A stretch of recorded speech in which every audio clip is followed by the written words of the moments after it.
Welcome back to my channel! So ngayon, makikita nyo naman ang aking buhok ay nag-fade na. Ang last na color ko ay purple? Dark purple? Hindi ko alam. Violet. Basta may picture ito. Or dyan. Hindi ko alam gusto ko ilalagay. Kasi ilalagay ko yung picture. Kung ano yung kulay ng buhok ko last time. Ito na, sobrang fade na. Umabot yung kulay ngayon ng almost 3 months. In fairness talaga sa kulay na yun. Ang brand ay Arctic Fox. Kaya yun parang naman ginagamit ko na pangkulay. So, ang ating i-color ngayon ay kung paano ako nagla-lighten ng hair nang hindi ako nag-bleach. Di ba nakita nyo yung dati kong buhok? Sobrang light. Hindi naman sobrang light. More like parang nasa blonde-ish na siya. Golden blonde ba? Ang pangkulay lang ginagamit ko nun ay this one. Lighten Pixel Color Cream in lightest ash blonde. So, lagi itong hinahanap ko. Lagi itong sold out. Bakit? Bakit? Lagi sold out to. May hirapan akong maghanap nito. Pero pag nakakakita ako, pinibili ko agad. Mga 3 agad yung binibili ko. Buksan na natin siya ngayon. By the way, nabili ko to sa nabibili ko to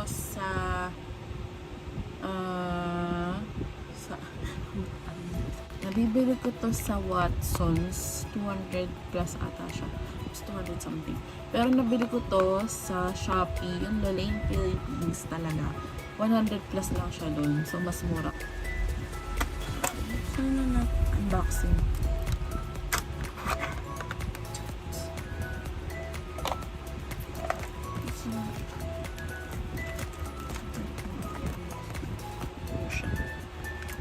Tada!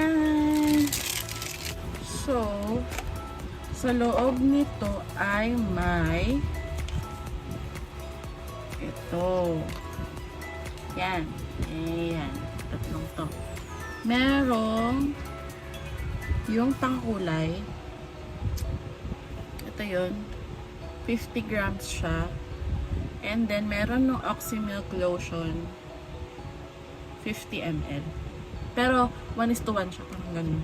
Basta, tapos ito yung instructions. Parang 1:1 kasi siya. Basta, tignan nyo dito sa instructions kung ano, kung paano kukulayin yung buhok nyo. Depende kasi yan eh. Pero ako talagang ginagawa ko na lang. Kulay lang. Wala lang pakialam. So, mga instructions. Bala kayo. Sorry, Brad Mondo. Sa buhok ko kasi, hindi na niya kaya ng isa. So, usually, binibili ko na talaga para sobrang covered siya is tatlo. So, next step ay after the unboxing, nilalagay ko lahat sila dito. I-mix ko lahat sila sa mixing bowl. So, para buksan siya, meron siya ganyan. So, buksan siya ng ganyan, ganyan. Tapos, ang recommend ko habang chinuchorba nyo to, nilalagay sa mixing bowl. Yung mga ganito nyo, yung mga ganitong kasama, i-baliktad nyo na siya para magtumulo na lahat dito.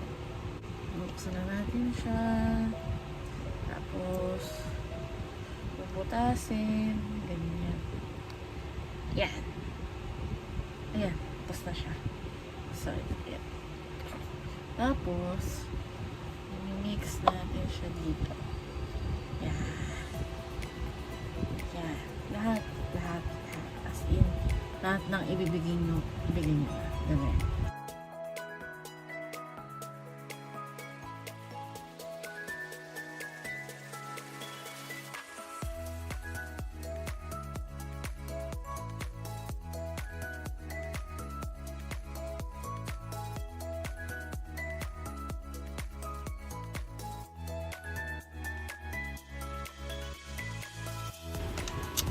Water bench. Drink your water bench. Panahon ngayon, kailangan mo na lagi mag-water. So basically, ganito siya karami, tatlo. Tapos, ihahag na natin yung mga ito.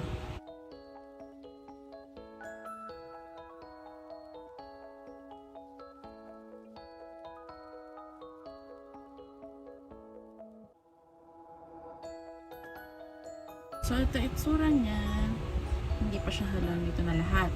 So, haluin na siya gamit ang inyong hapo. Sayang, sayang. Oh my gosh. Mahal ang mahal. So, dapat ganitong halong-halo. Halong-halo. Ayan. So, next ay magsusuklay. Suklay mo maigi ang iyong buhok. Dapat walang tangle, dapat hindi basa yung suklay mo maigi. Next ay gloves. You need gloves. Kung wala kang gloves, yung mga plastic na yung pang kitchen, ganun, pwede yun. Or basta huwag kayong magkamay. Natry ko na ang hapdi. Ang hapdi, bes. Huwag yung gagawin. Do not. Do not use your bare hands. So, laging mag-gloves or kahit anong plastic. Basta, mag-improvise kayo. Huwag kayong mag-bare hands. Masakit. Natry ko na ang tanga. Sobra. Tanga. Next ay isa-section ang hair.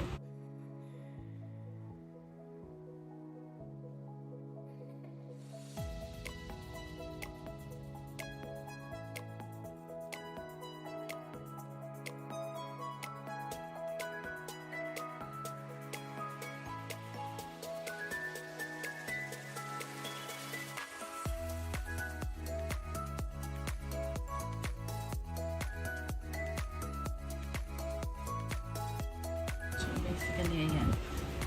Merong 4 na section sa harap. So, next ay ayan. Ayan. Ano, kasi ako gusto ko siyang susuklayin.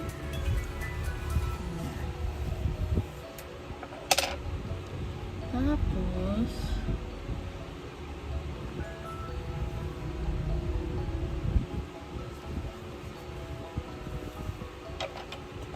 na section na yan, isi-section mo ulit. Kasi mas manipis, mas maganda. So, walayan mo na siya. So, ayan.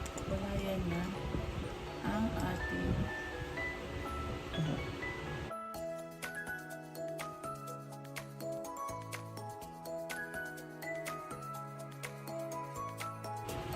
mas magandang kamayin. Basically.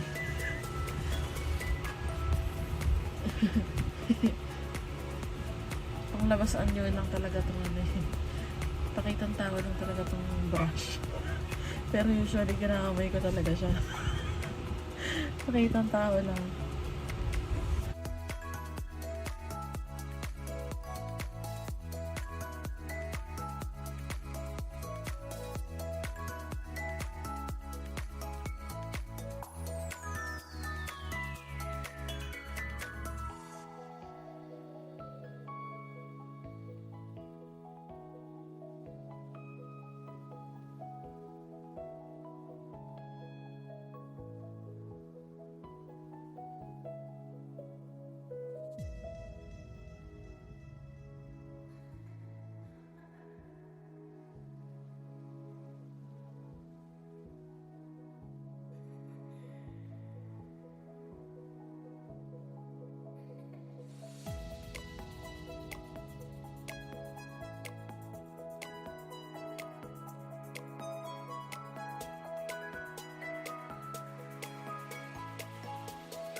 think.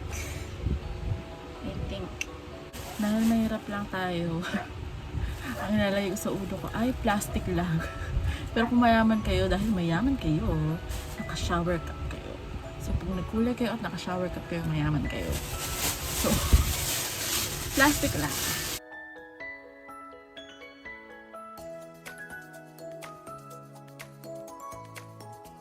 So usually, ang ginagawa ko ay 3 hours yan para sobrang tagal nung pagkukulay.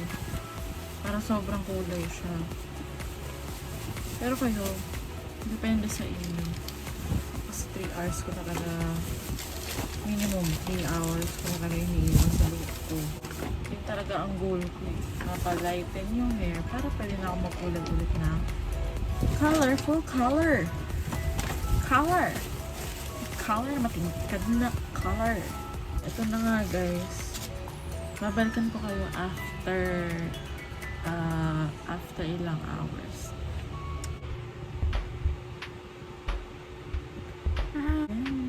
Ako ay blonde na ulit. Hindi siya nakaka-damage katulad nung bleach. Kasi literal na kulay lang to. Pero syempre, may chemicals pa din. Pero hindi katulad ng bleach na sobrang harsh sa buhok na magdadry na. Ito, buhay na buhay pa yung buhok ko. So yun guys, kung paano ko nilalighten ang aking hair, hindi ako nagbe-bleach, nagkulay lang talaga ako ng blonde. And ito yung result lagi ng aking hair. Next video ko siguro is nagkulay ulit ako ng hair. Pero hindi ko alam kung kailan. Pinatamad kasi ako minsan. Pag sinipag ako, magkukulay ulit ako ng secret muna yung kulay. Pero nandiyan na yun. Ready na siya. Pinatamad lang talaga. Pero ito na. Ito na yung first step. Ang pag-lighten ng hair ko ulit. Kung may questions kayo kung tungkol sa process na to, drop your questions on the comment section. Thank you for watching this video. See you guys next time!